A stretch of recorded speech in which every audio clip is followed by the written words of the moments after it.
thank you very much, first of all, for that introduction. I appreciate it, for your encouragement, for your support, all of you for having me here today. It's an honor to receive this award. It's also a childhood dream come true. I always wanted to be a ninja, and I guess I can't wait to tell my kids. But there's a few people I'd like to thank. First, Gary Shapiro and everyone here tonight with the Consumer Technology Association and its member companies. Thank you for shaping the future of our economy. I also want to take a moment to thank Darren Acord, who I believe is here this evening. There you go. Good. All of you should have clapped. He's a very great guy. He was a member of my staff, and who put a lot of his heart into our digital policies, particularly our work on spectrum legislation. That was the basis for the Mobile Now Act, which was passed by committee and is hopefully on its way to the floor. So thank you, Darren, for all of your work. I want to congratulate Senator Booker, who will be here a little bit later this evening, and also Congressman Farenthold on their awards this evening. I'll tease Booker now for weeks that he's not a ninja, and I am. But I've worked with him in particular on several policy ideas in the innovation space. And really, my only complaint is that even after a national presidential campaign, he still has more Twitter followers than I do. But I think I'm beating him on Snapchat, so that's good. So what I wanted to do tonight briefly is give you a few words of encouragement. I know that if you watch cable news that covers our politics, it sounds truly apocalyptic. The end of the world is near, depending on what your views, and we've got some real challenges in this country. We're also living through an extraordinarily exciting moment. Here's the premise of my argument. We are living through an economic transformation equivalent to the Industrial Revolution, and the only difference is it's happening every 5 years instead of over 50 to 100 years. I don't think anybody here or anybody in the world at this point bemoans the fact that we went through an industrial revolution. The world is more prosperous, more productive, safer, you name it. But it was disruptive. The Industrial Revolution was disruptive. Industries that had sustained people for decades and sometimes centuries, they were wiped out. The jobs that entire communities were based around, that families had invested years in, those jobs were eliminated. It was disruptive. But at the end of that process, we are a more prosperous nation for it. So was the world. Well, that's the same thing that's happening now, except it's not happening over 50 to 100 years. It's happening every 3 to 5 years, and it's disruptive.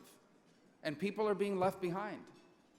People, you just put yourself in the position of someone in their early to mid-50s, has worked their entire life in a certain industry, and suddenly either that job no longer pays enough or that job has vanished. It was sent to another country, or more often than not these days, it was replaced by technology.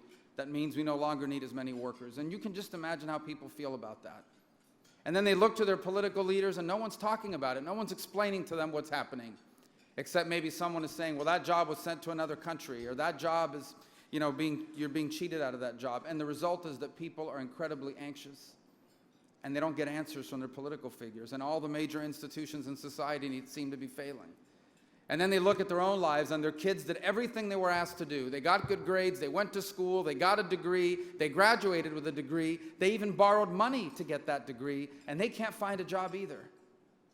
And the result is this tremendous amount of anxiety and frustration. All of it compounded by the fact that the value of their home was wiped out in 2008, and it still hasn't recovered. They turn on the news, and every single night there's another group that someone's fighting on behalf of, but no one's fighting on their behalf. No one is speaking out about their frustrations, their angers, their anxiety. And the result is what you have today in American politics. What does leadership do in the face of this? Well, leadership has two choices. Number one, you can exploit that anger.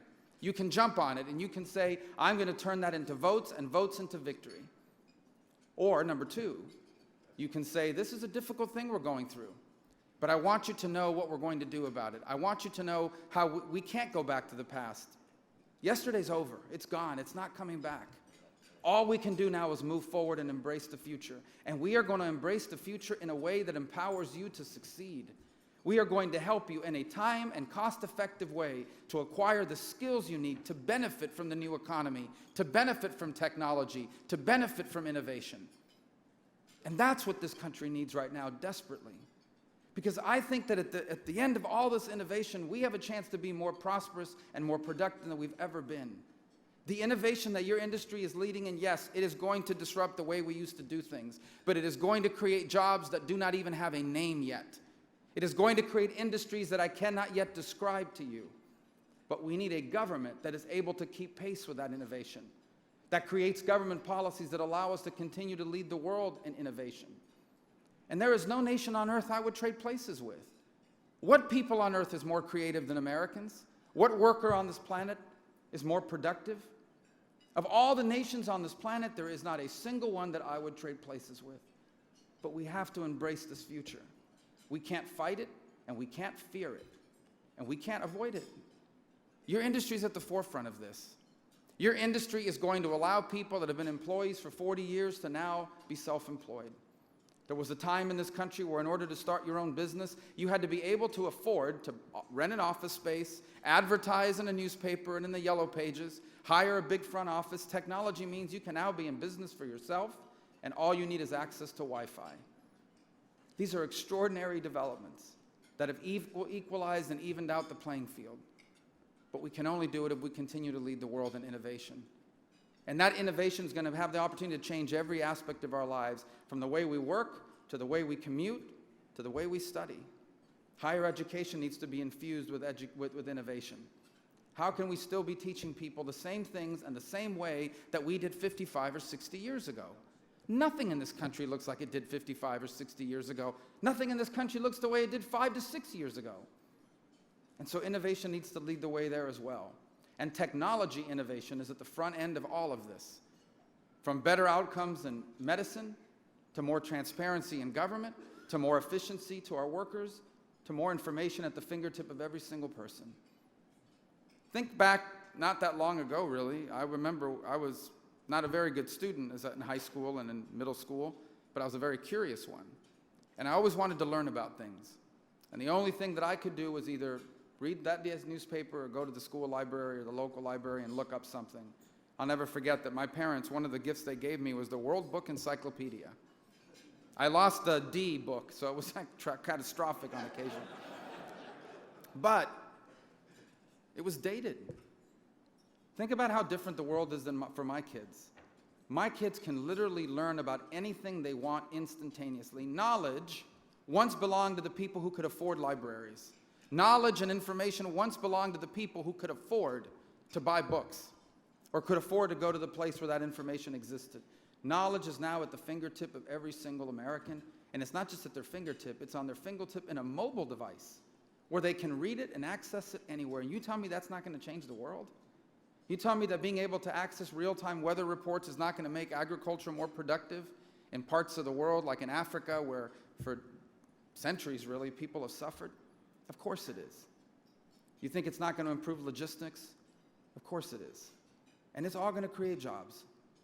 I'll close with this. I'll use this as an example.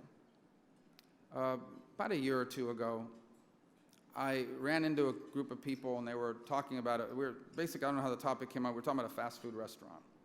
And I said, you know, in less than 5 years, when you drive up to one of these windows, there's not going to be a person taking your order. There's going to be a touch screen.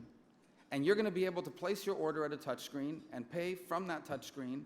And you're going to drive up to the window, and maybe, unless they've been able to automate that, someone's going to hand you your Burger King or McDonald's bag. But it's all going to be handled by this machine. And the person said to me, see, that's what's wrong. All that jobs are being eliminated. That job is gone. The job that for, thousands of people were employed by taking those orders. Now they're not going to have a job anymore. And I said, that's true. They're not. But there's these new jobs that are going to be created. The job of coming up with that machine. The job of designing the software that goes into that machine. The job of installing it, the job of maintaining it, the job of one day replacing it. And here's the good news. All of those jobs I just described are going to pay a lot more than the jobs that they're replacing. That's the transition we're living through. And we can't fight it. It's going to happen. And the question is, will we allow it to leave us behind? Or will we embrace it? And will we ensure that millions of Americans, including especially the people that are losing those jobs, will acquire the skills they need for the new jobs that change is going to create? That is the challenge before our country. I'm sad to see that this political year has not spent more time focused on it. Because despite the fact that my campaign did not end the way I wanted it to, its theme was a new American century. We are going to have a new American century one way or the other. And the question is, the sooner we begin, the less people will leave behind. and the more people will be able to live and enjoy the prosperity that the 21st century and the new economy provides us. So I am proud to be associated with your industry. I thank you for the work you do. I honestly believe that the industry you represent and the technology that you're innovating and expanding won't just change the world, but it will change this American century in a way that will empower more people than we have ever seen before. The greatest era in our history is within your reach, and your industry is going to lead the way. So thank you all for this award. I'm honored by it. God bless you all. Thank you.